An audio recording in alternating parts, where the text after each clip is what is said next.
I'm Shelby. Welcome to Real Turf. We're going to be going over how to properly use an edger and a weed eater today. First, I'm going to show you how to start up your weed eater and how to start up your edger, and then we'll be showing you the proper techniques to use these pieces of equipment. This is your standard steel edger. We use this to edge the property line. This is your standard steel weed eater. We use this to cut down weeds around the property, also around objects in the grass line. We also use it to bed edge all of our beds, and we use it to keep the property clean, neat, and presentable.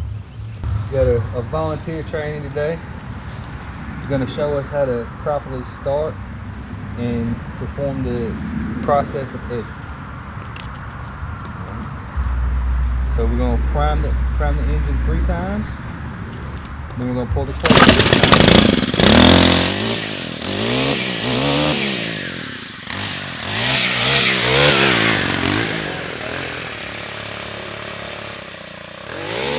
Always start at the beginning of your property edge line and work to the end as efficiently as possible.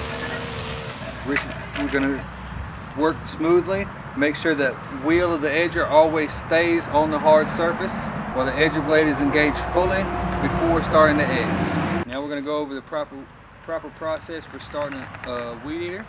Prime the engine 3 times. Then you're going to pull the cord 3 times.